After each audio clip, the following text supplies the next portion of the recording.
Jujur, saya pesimis dengan pemerintahan yang akan dijalankan oleh Pak Prabowo ya, 5 tahun ke depan ini. Tetapi semoga saya salah. Selamat kepada Pak Prabowo dan Mas Gibran yang telah dilantik sebagai pemimpin bangsa ini 5 tahun ke depan. Indonesia Emas 2045, mimpi manis atau hanya angan kosong? Indonesia Emas 2045. Siapa sih yang tidak tergoda dengan slogan ini? Sebuah visi besar di mana Indonesia diharapkan menjadi negara maju, makmur, dan sejahtera. Tepat ketika itu kita merayakan 100 tahun kemerdekaan. Kedengarannya begitu manis kan? Negara yang kuat, pemerintah yang bersih, rakyat yang sejahtera, pendidikan yang maju, dan teknologi yang mandiri. Cukup utopia ya, utopis. Sayangnya, kenyataan tidak selalu seindah slogan-slogan pemerintah. Di balik mimpi besar ini, banyak sekali masalah mendasar yang harus kita hadapi. Pertanyaannya adalah, apakah visi ini benar-benar realistis atau hanya angan kosong yang akan digunakan untuk menenangkan rakyat? Mari kita bedah satu persatu, tanpa tedeng aling-aling.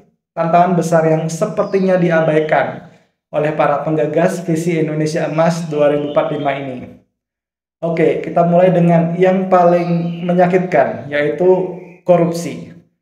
Bagaimana kita bisa membayangkan Indonesia sebagai negara maju dengan pemerintahan yang bersih kalau pejabat kita masih sibuk mengisi kantong pribadi?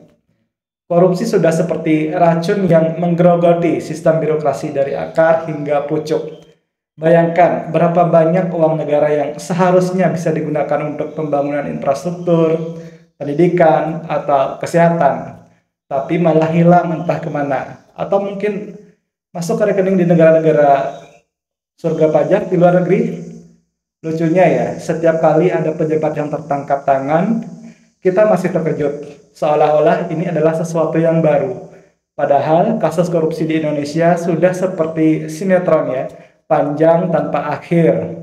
Ada satu episode, kita tertawa, kita marah, tapi besoknya kita lupa. Dan pelaku lain siap untuk menggantikan di episode yang lain. Hebat kan? Dengan sistem yang seperti ini, bagaimana mungkin kita bisa mencapai pemerintahan yang bersih pada 2045? Solusinya? Oh, tentu. Kita sering mendengar janji reformasi birokrasi dan pengetatan pengawasan. Tapi sejujurnya, tanpa perubahan yang radikal dalam sistem penegakan hukum dan komitmen nyata dari pejabat kita, mimpi memiliki pemerintahan yang bebas korupsi hanyalah ilusi. Jadi, mungkin kita harus bersiap. Indonesia Emas 2045 mungkin tetap dihiasi oleh emas-emas palsu dari para koruptor. Selanjutnya, mari kita bicara soal pendidikan. Visi Indonesia Emas 2045 katanya akan mengandalkan sumber daya manusia yang unggul tentunya. Wah, kedengarannya luar biasa.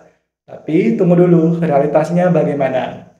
Di saat negara-negara lain sudah fokus pada pengembangan keterampilan di abad 21, berpikir kritis, kreativitas, dan inovasi-inovasi teknologi, serta iptek, sains, kita masih sibuk dengan pendidikan berbasis hafalan.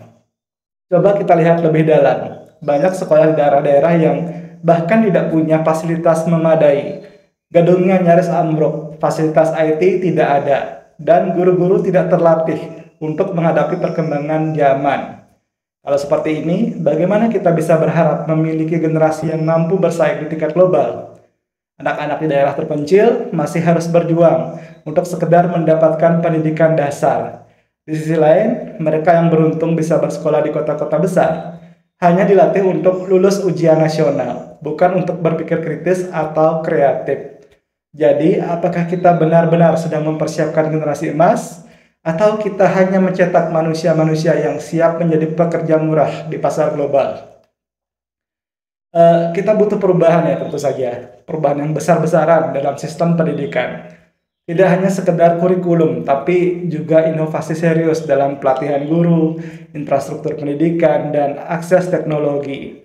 Tapi kalau pemerintah masih lebih suka memprioritaskan anggaran untuk proyek-proyek mercusuar daripada pendidikan, maka Indonesia Emas 2045 ini mungkin hanya akan menjadi mimpi yang indah di atas kertas saja. Sekarang mari kita bicarakan soal ekonomi. Di atas kertas, Indonesia dengan kekayaan sumber daya alam yang sangat melimpah, Indonesia Emas 2045 berjanji bahwa kita akan menjadi negara dengan ekonomi yang kuat. Tapi apa kita yang lihat sekarang? Harga kebutuhan pokok naik, beras naik, padahal kita mempunyai lahan yang begitu luas. Pengangguran meningkat dan kesenjangan sosial semakin lebar. Ironisnya, ekonomi kita malah makin bergantung pada utang luar negeri. UMKM yang seharusnya menjadi tulang punggung ekonomi Indonesia malah sering diabaikan. Mereka berjuang sendiri di tengah-tengah ketidakpastian pasar. Pemerintah mungkin bisa membanggakan angka pertumbuhan ekonomi di level makro, tapi di level mikro, banyak masyarakat yang masih hidup di bawah garis kemiskinan.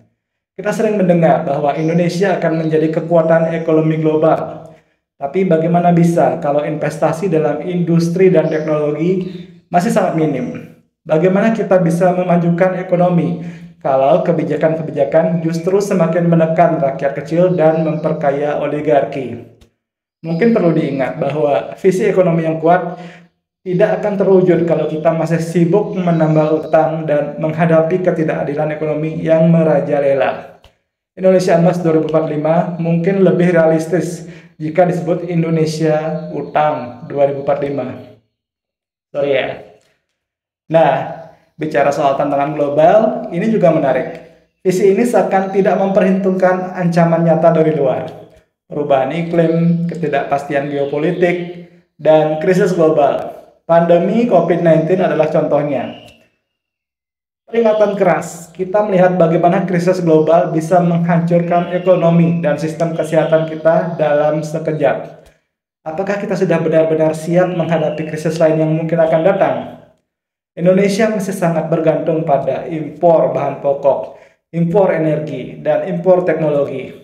Bagaimana kita bisa bicara tentang kemandirian ekonomi di tengah situasi global yang penuh dengan ketidakpastian?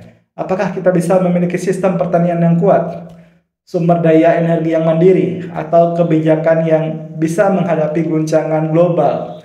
Sayangnya jawabannya tidak. Kita masih terlalu lemah di banyak sektor strategis. Untuk pertanian saja, kita yang mempunyai lahan yang begitu luas, tapi kita masih impor beras dalam jumlah yang sangat besar. Kita juga sering mendengar bahwa Indonesia Emas 2045 akan mencapai pemerataan pembangunan. Ini lucu ya, karena kenyataannya pembangunan seringkali hanya berpusat di Pulau Jawa. Infrastruktur di luar Pulau Jawa masih sangat terbatas. Dan ketimpangan antar wilayah perbatasan dan perkotaan dan pedesaan semakin melebar. Pembangunan besar-besaran hanya terjadi di kota-kota besar. Sedangkan masyarakat di daerah terpencil seringkali tidak merasakan dampaknya. Kita bisa melihat bagaimana banyak daerah yang bahkan masih kesulitan untuk mendapatkan akses listrik, air bersih, dan internet. Akses yang sangat dasar ya. Apakah ini yang dimaksud dengan pemerataan pembangunan? Jika visi Indonesia Emas 2045 benar-benar serius, pemerintah harus memprioritaskan pembangunan di luar Jawa. Pembangunan infrastruktur harus benar-benar merata. Tidak hanya sekedar wacana yang diulang-ulang dalam pidato-pidato para pejabat. Pada akhirnya ya, kita harus bertanya, Indonesia Emas 2045, apakah ini hanya mimpi yang terlalu indah untuk jadi kenyataan? Atau apakah ini hanya retorika kosong yang digunakan untuk menenangkan kita, sementara masalah-masalah besar yang nyata diabaikan? Visi tanpa aksi adalah omong kosong. Jika korupsi masih merajalela, pendidikan masih tertinggal, ekonomi makin merosot, dan pembangunan yang masih timpang, maka visi Indonesia Emas 2045 hanyalah ilusi. Ini tidak akan tercapai hanya dengan mimpi, tetapi dengan kerja keras, reformasi nyata, dan komitmen yang lebih tinggi dari sekedar janji politik. Jadi, mari kita tanya diri kita sendiri sebagai rakyat ya. Karena ujung-ujungnya rakyatlah yang harus paling aktif. Apakah kita akan terus menerima janji-janji kosong ini? Atau kita mulai bersikap kritis dan menuntut perubahan yang sebenarnya? Karena tanpa itu, Indonesia Emas 2045 mungkin hanya akan menjadi cerita pengantar. yang tak pernah berakhir.